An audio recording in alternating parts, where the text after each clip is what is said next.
In the Hollywood version of the story, power comes from controlling this crucial resource.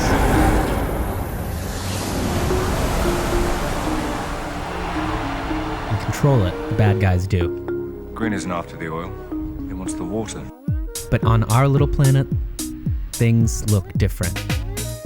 A looming global water crisis. Water shortages will get worse in the coming decades, especially in cities. Cape Town will run out of water sometime early in April. You might think these problems are far away. They're not. We are going to be seeing rationing of water in North London imminently. When are we going to treat this like it's an emergency? And they're spreading fast. A water wake-up call. Sao Paulo, Melbourne, Most of the Bay Area. 10% of the global population currently lives in areas that are high or critical water stress. Access to water has been declining because of climate change and population growth. And solving these problems doesn't require some magic new invention. It requires investment in our infrastructure. Fixing leaky old pipes, new wastewater treatment, water recycling, using our groundwater in sustainable ways, desalination, these are not new technologies. And $1 invested gets back $3 or more on average. But instead, we're far from achieving the world's goal of drinking water for all by 2030. Current levels of investment would have to be tripled to get safe drinking water for all. And 1.2 million people still die every year due to unsafe drinking water. And Hollywood won't make a thriller about the real problem. Water is the universal solvent, so your country's sins show up in the water supply too. Why isn't the water being pumped in? What is the reason? If people can phone us with any information about the so-called water mafia, please give us evidence. South African government. Yes. I can't say anything to those people because they won't do anything.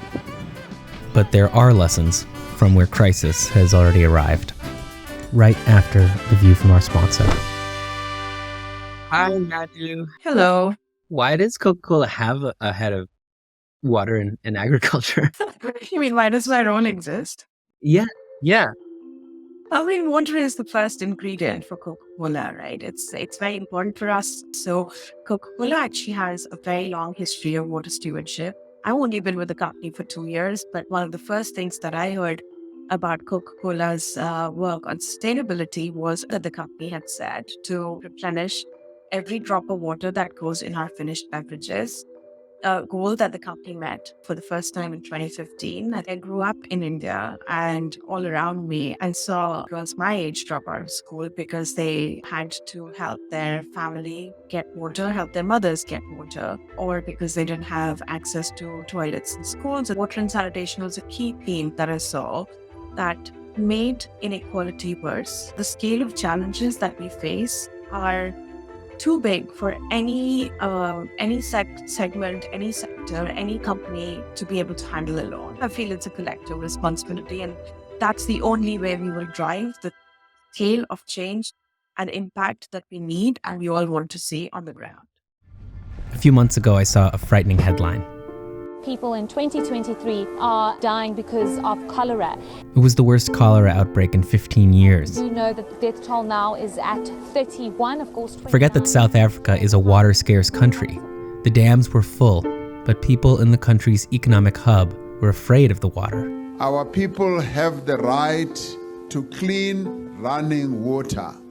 And in this case, we have failed you. And that's if you even had water. Water supply interruption. Taps are running dry. An ongoing crisis for many South African communities. South Africa is the most unequal society in the world, and inequality trends that show that it's going to get worse. Climate change is only a minuscule part in the whole thing. Money meant for infrastructure projects often goes unspent. Millions and millions of dollars. A local activist sent us to Jan Hofmeyer, a neighborhood in Johannesburg. They often cut off that area. I don't know why. To meet a community organizer named Yola. Before it was like, one day there's no water, the following day we'll have water. But now it's like once it's gone, it's gone. It would be like 2 months that we don't have water. 2-3 years ago we used to have water, we used to have electricity. no problem. And suddenly, boom, nothing. They always send the councillors here. The minister and the Sufis need to come here. Water trucks is coming to our area. It can't give us the amount of water that we need. We were told that it's not that we don't have water because our dams are full. Why isn't the water being pumped in? What is the reason? Joburg Water puts out daily updates claiming water pressure issues are related to problems from the bulk water supplier for the whole province, Rand Water. That means higher lying areas bear the brunt, and they send in water via tankers. But the neighborhood's not buying it. It doesn't make sense because high line should be Jan Hofmeyer, but they're sitting with water. They next day in Jan Hofmeyer and she don't have water. So we went to speak with the Director General of the Department of Water and Sanitation and his deputies to ask how this could be possible, not just for Yola and her neighbors, but for the country. Over the last 10 or 15 years, there's a number of cases of corruption in the water sector, the water mafia. When there are problems with the water, municipal governments must pay private companies to supply water with tankers like this one. There are rumors and reports that some of those people might be deliberately sabotaging some of the municipal water infrastructure so that it stops working properly, so that they can do more water tankering and get awarded more contracts for water tankering. We haven't received any evidence of that, but there are stories. That's far from the end of the problems. In fact, they seem to be piling up. Currently, municipal water and sanitation services are declining. If you look at the results compared to 10 years ago, you can see there's a decline. And key infrastructure projects are far behind. If the Lesotho Highlands Phase 2 project had come on stream earlier, we wouldn't be having these shortages now. It's 9 years late. I'm the 11th successive Director General, Acting Director General since 2013 in the department. That leadership instability often results in delays in the implementation of key strategic priorities. What have they done with the money? Why haven't they maintained our infrastructure? I think addressing the inequalities from apartheid has been a priority of the government, democratic government, since it came in 1994. A campaign will be launched at every level of government to ensure the provision of clean water on the basis of the principle of water security for all. In terms of policies, in terms of strategies, in terms of legal mechanisms, we've got everything in place. Our problem has been implementation. So in the church, it's very common you find a government official who unpack a problem quite meticulously for you. And then you don't know what the way out and what are they going to do about it. I get the sense that the problem is getting worse at a much faster rate than their solutions will ever kick in. But a playbook for how cities could handle this kind of crisis was also in South Africa, a 2-hour plane ride away in Cape Town. This part of the story you might have heard about. South Africa's second largest city, Cape Town, is in the midst of a severe drought. It felt surreal almost that this world-class city, the place that everyone wanted to come to, we're now facing an unprecedented potential disaster. What exactly is Day Zero? What does this look like? Well, it is an actual date. That day is April 16th. The South African city could run out of water. It will mean mass distribution at 200 water points, limits of 25 liters a day per person, about 6 gallons.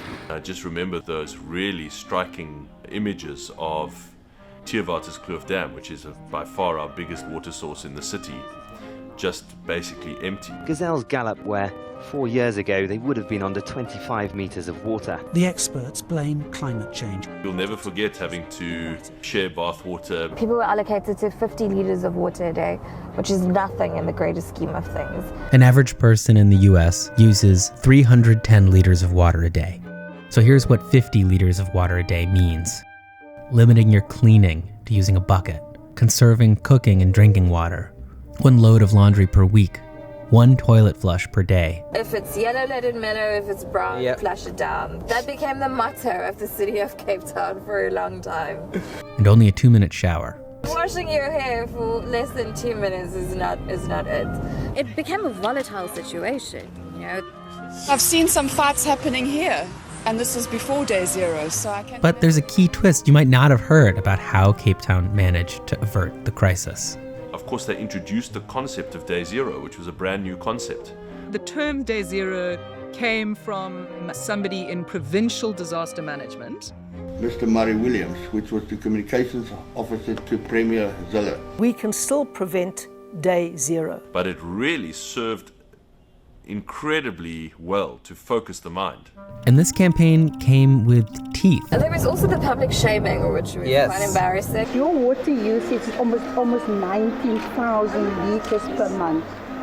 That for me was a really important response. We've got no option but to put in a meter that can restrict your water to 350 litres per day. We don't care that you can pay. Actually, this resource is more important. They named and shamed, which was very effective. Named and shamed. They actually printed them in the newspaper once a week. You just saw usage drop off a cliff. Halving the amount of water a city used. Yeah, Joe, South Africa is a land that's quite divided, where historically racial tensions define every aspect of society. Americans would know nothing about that. I mean, the legacy of apartheid is still quite prevalent within just every aspect of our lives. You know, there's this ideal of a rainbow nation that Mandela touted when he became president in 1994. Both black and white. Where it's a unified country. At peace with itself and the world. And within the Western Cape, and especially within the city of Cape Town, we saw that. We saw people coming together to try to rectify this issue collectively. What was it like when it ended? Literally, the heavens opened and the dams overflowed. Good rainfall this winter comes after 3 years of extreme drought conditions. Together, we refused to waste water. But their success raises larger questions. Like, why was Cape Town in the position for this to happen at all? So we asked to meet with the head of the Western Cape's water department, and she brought along her whole team.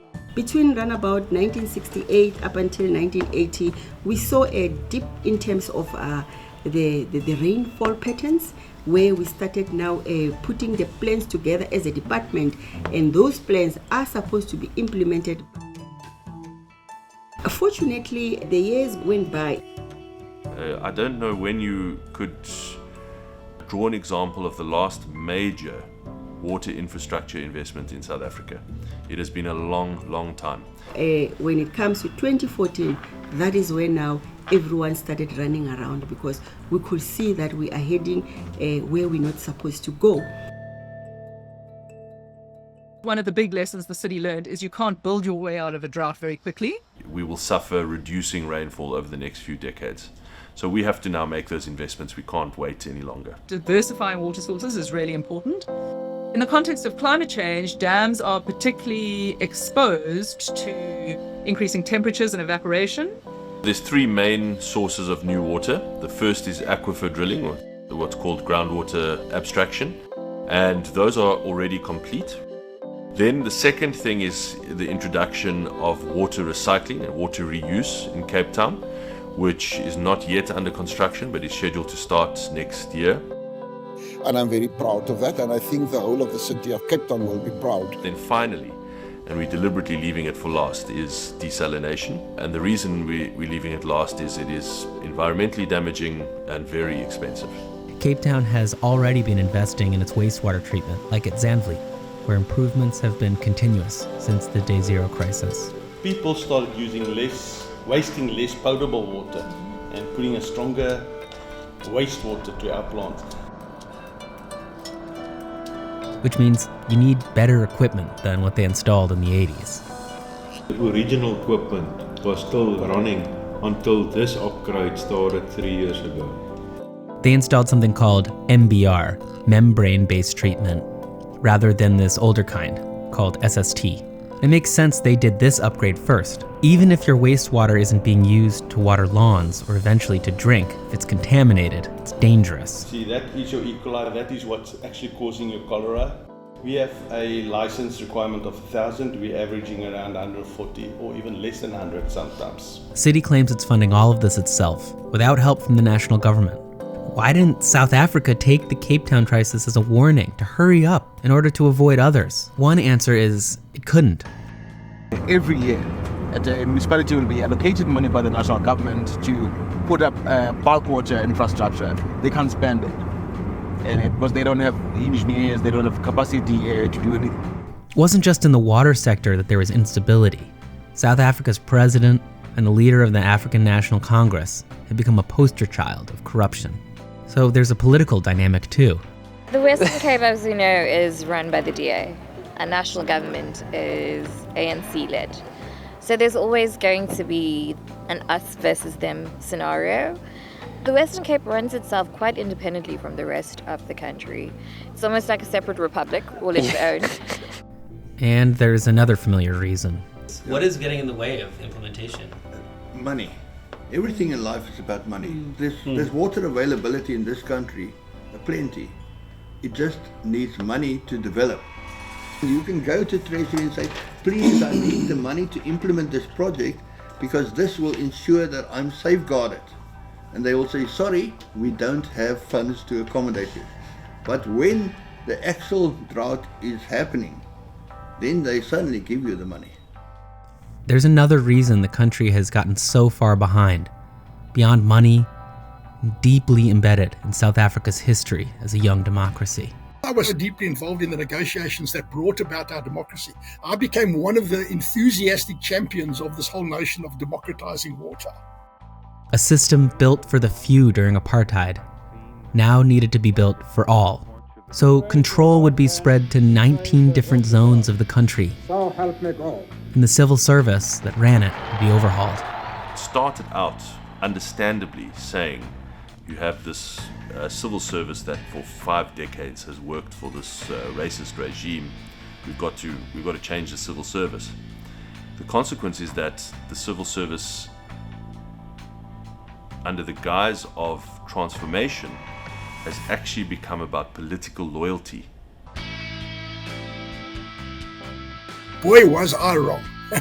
Boy, was I so wrong. And the technical voices, to a large extent, were drowned out, have still been drowned out, in fact. And that has had devastating consequences for the state. It's not some conundrum. Of course, letting politics infect the water supply is not at all unique to South Africa. In an effort to save money, the government decided to use the local river as its water source. Without corrosion control, lead leached from the pipes into the drinking water. But there is a counterexample to all of this. So Singapore is a really wonderful model country for us. In 1972, South Africa and Singapore's per capita GDP was about equal. A quarter of the population doesn't get enough to eat. Today, Singapore's is 12 times South Africa's. Its economy runs on water-intensive industries like electronics manufacturing, even though there's next to no fresh water. Its water system is the envy of the world. They have this national slogan, which has become almost like religious. Make every drop count. Singapore is effective implementation exemplified. They collect everything that goes into their stormwater drains. They reuse, they recycle all of their wastewater. Everyone gets it. Everyone is incredibly respectful of water. That's an example to all of us. Yes, it's not a democracy. In fact, it's an autocracy. The hydraulic foundation of that provided by a very visionary CEO who decided that water, in fact, is a technical issue, not a political issue. It strikes me that is the failure of implementation is creating a crisis of democracy. Yes, that's a great question. How do you see a way out of that? That is a great question. It's creating a crisis of legitimacy, and it's making people question democracy, you're right. And increasingly be susceptible to kind of populist and right-wing or far left-wing solutions. All of those Southeast Asian examples, like Singapore, where the developmental state has succeeded, is because they have focused on the capacity of the state to actually deliver and the professionalism of the civil service. The opposite has happened here. This is the tragedy. If your state can't deliver reliable water, everything else suffers. I think that the issue in the city of Johannesburg, well, in the Greater Gauteng province,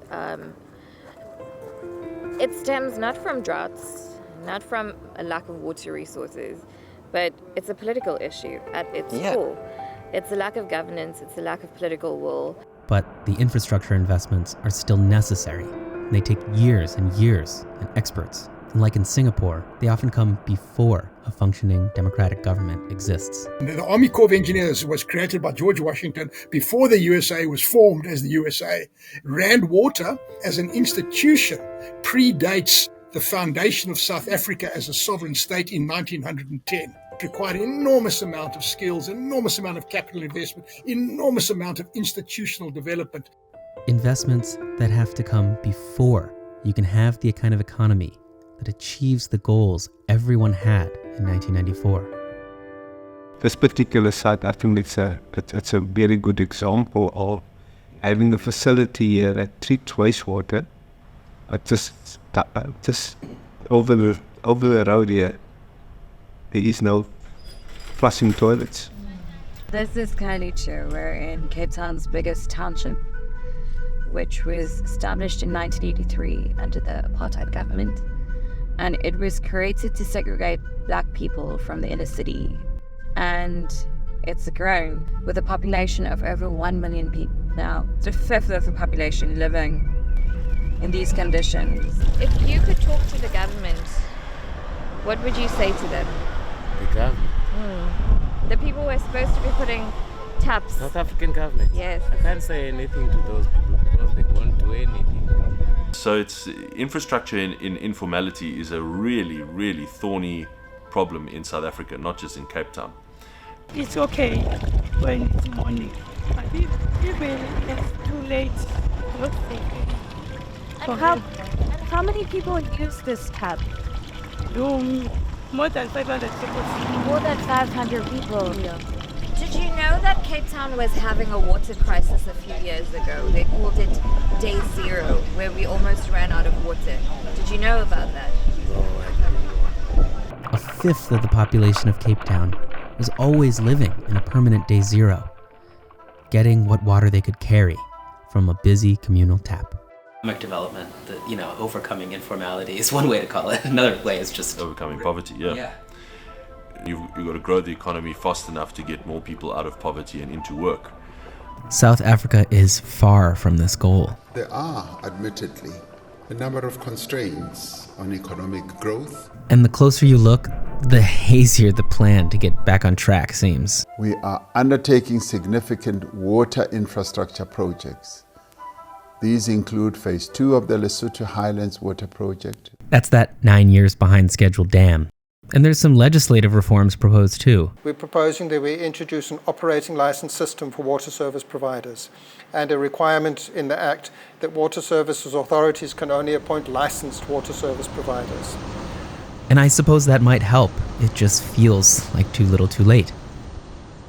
South Africa did recently raise $250 million from the world's leading climate finance fund, aiming to create a way for private investors to help fund more water reuse like Cape Town's, $1.5 billion worth.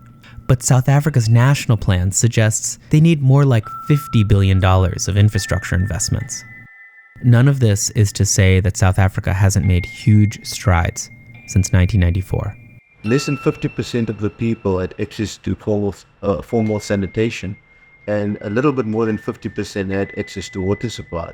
So you couldn't follow the Singapore model. They had the money, and therefore they could have actually invested significantly in water reuse. We've gone from about 50% access to water supply infrastructure at the end of apartheid to over 90% now, which is a major achievement. The problem is reliability has gone in the opposite direction. So reliability has gone from 90% down to about 60%. It comes down to money. Still developing countries like South Africa need more of it to build this crucial infrastructure. The reality is, we weren't prepared for a water crisis. We took for granted that our resources were infinite. And I think we got a rude awakening because of it. Local government in the city of Cape Town showed that they have the capacity to do some things themselves and actually went ahead and did it. all of our dams are overfull. It'd be tempting to say, well, this is so expensive, we can now afford to push this out a bit because all of our dams are full. Approach, we're saying these projects must continue because it's just a matter of time before the next drought arrives. This is a climate emergency. What is happening here is a window into a future that is now coming for other parts of the world. There is no lack of resources to solve this problem. There's no lack of water either. No magic inventions needed to provide water to skyrocketing urban populations or to help adapt to a warming climate. But it does take political will, investment, and a trustworthy government that can get big projects done. Because providing water to whole cities, it's a lot more complicated than drilling a bunch of holes in the ground. It does not involve aid, but involves investment. And what you invest in smart irrigation, in industrial water recycling, has a payback period of between 1 and 3 years. Ultimately, big cities are going to have to step up and do more of it themselves. I think we ignore this at our peril because it's clear that we have other crises coming down the road. And what really upsets me is that the poor pay the greatest price, which is really unfair. The poor in the townships that were screwed over under apartheid are now screwed over. This is not a race thing, it's a human thing. But if you're watching this video from somewhere where your neighbors might be struggling with getting access to clean water, there is something that you can do right now. We're a water-scarce country and one of the 30 driest countries in the world. For our average per capita consumption to be much higher than the global average, it doesn't make sense at all. We would not have got through it unless there was a massive reduction, and many of those healthy habits have remained. My family, they are still having the bucket. Feels like you are wasting water. When you open your shower, it's still cold. 4 years, 5 years later, the water usage has still not returned to its pre-drought levels, even though we are probably 500,000 people more in the city. South Africans need to be a lot more decisive and determined and strategic in their votes for a government that cares, a government that's not going to blame a lack of infrastructure development on the fact that there's no funds when there are funds. It's just the funds that are being diverted into political pockets as opposed to projects that change people's lives and make the lives of citizens better.